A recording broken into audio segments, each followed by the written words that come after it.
the left has truly lost its way. And the funny thing is, I have friends who are on the left, I have friends who are liberals, and my problem with the left is never about what they're complaining about. It is always about their solution. They talk about racism. There's racism. I'm against racism. I think racism is a human evil. I understand that. I want women to have more choices in life. I want them to be able to, do whatever it is they want to do. But every single time, what the left does, every single time, is they identify an oppressor and then they adopt the oppressor's values, right? They say, there's racism, and that's a bad thing, so we're going to be racist, except we're going to support the other races who were oppressed. Instead of saying the racism stops now, we can't fix the past, it ends now. That was the old way. That was the old liberalism. Hey, e pluribus unum, we're all one. That's it. Racism is over. Bad. It was bad stuff. We're sorry.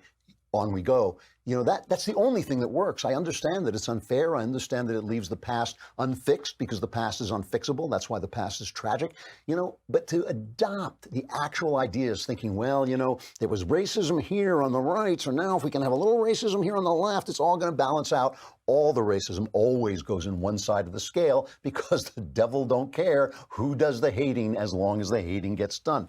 Feminism is the same way. And as always, let me point out, it is not that I want fewer choices for women. I want women as men to do whatever they want to do. It's that what I object to about feminists is they have adopted they identify males as the oppressors, which I don't believe, I don't agree with that, but they identify males as the oppressors, and then they adopt male values, saying to women, if you don't live up to male values, you are not strong. You are not, you you always see the women in movies now, they're always standing like men with their hands on their hips looking strong. And I think men are stronger than women. If you're going to do that, you're just going to be a second-rate man.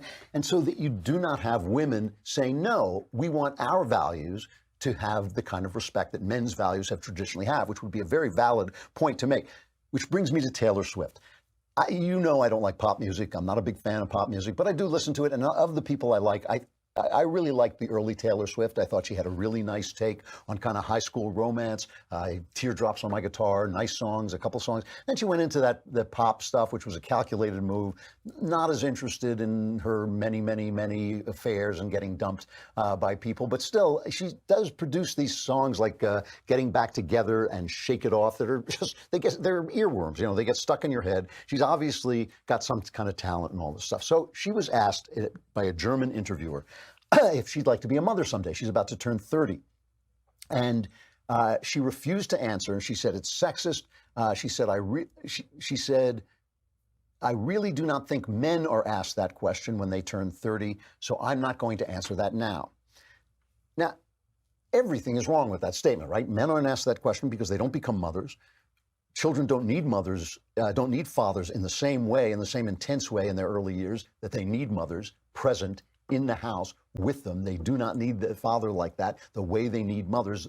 You can tell by the way bodies are built and what they are meant to do. I know this is hard to understand, but women aren't shaped like that just so you can stare at them. They actually do have a function which has to do with the care and nurturing of children, right? And then she went on to say later that her next, she posted on Instagram that her next album was going to be political. And I thought to myself, oh boy, I can't wait, because everybody cares so much what Taylor Swift has to say about politics. I don't care at all what Taylor Swift has to say about politics. But this is basically her feeling that she's not important unless she is engaged in the traditionally male, in the old days, the traditionally male world of politics, and if she takes herself away from the traditionally female world of motherhood.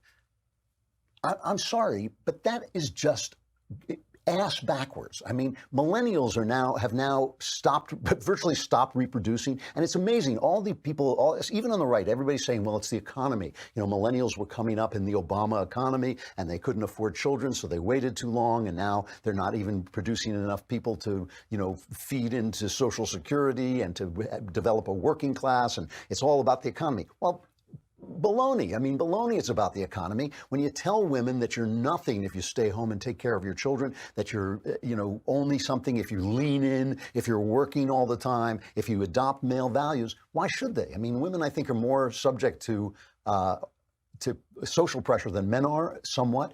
And I think when you tell them that, it takes them a long time before they found out, oops, I made a mistake. Even the idea that you should have a career first and then a child is a male idea, because men are built for that. Women, their time runs out. Why not develop another idea of a career where you have your babies first and stay home and take care of them as they need, and then go on to have a career later? I mean, that makes a lot more sense. So in other words, what I'm saying is, instead of arguing for that we women should now be able to live by male principles, why not argue that female principles should be elevated in our society, which I think they should. There's a clip going around on Twitter that I saw that is incredibly touching. We haven't got time to play the whole thing. It's like 8 minutes long, but you can find it. It's on America Got Talent. And a young man shows up with his mom, and the kid's name is Cody Lee. And he's blind. He was born with optic nerve hypoplasia, and they gave him a life-saving surgery when he was 5 days old. And he now has also this kind of autism that makes it very hard for him to communicate. And his mom found out that he loved music and trained him up. And so he shows up on America's Got Talent, clearly afflicted, clearly with troubles, but with this enormous talent that his mom has cultivated. His mom is named Tina. So here, we put it together briefly. There's a longer clip, but just to take a look at it for a minute. I'm Cody. Hi, Cody. I'm Cody Lee. How old are you? I am 22 years old. Yeah. Cody is blind and autistic. Oh. Wow. We found out that he loved music really early on. He listened and his eyes just went huge. And he started singing. And that's when I was in tears, because that's when I realized, oh my gosh, he's an entertainer. So, yeah. I've been to so many places in my life and time. I've sung a lot of songs, and I made some bad rhymes. I've acted out my life on stages, 10,000 people watching, yeah. We're alone now, and I'm singing this song to you. Cause my mind is racing. That's all for you, baby. All for you. So what you're watching there, folks, is the opposite of an abortion. That's the opposite of an abortion, right? And if you watch, you can't, obviously, if you're listening, you can't see it. You've watched the mom's face. Look, the kid gets the applause. The kid gets the applause. That's the way of the world. But there ought to be a Nobel Prize for motherhood. In fact, as far as I'm concerned, that's the only thing there ought to be a Nobel Prize for. I get it. You do not get the rewards of the world. You don't get money for being a mom. You don't get the applause. The kid gets the applause. The thing that you produce gets the applause. But if that's not the most important job on earth, I don't know what is. And I just think it is sick what feminists have done. And this is why when I say Trump is blessed in his enemies, he's blessed because they have lost their way, because they adopt the values of the people they identify as the oppressors. There is living proof. I know it's just a pop TV show, but it's important. And if you could see her face, you would understand that that is living proof.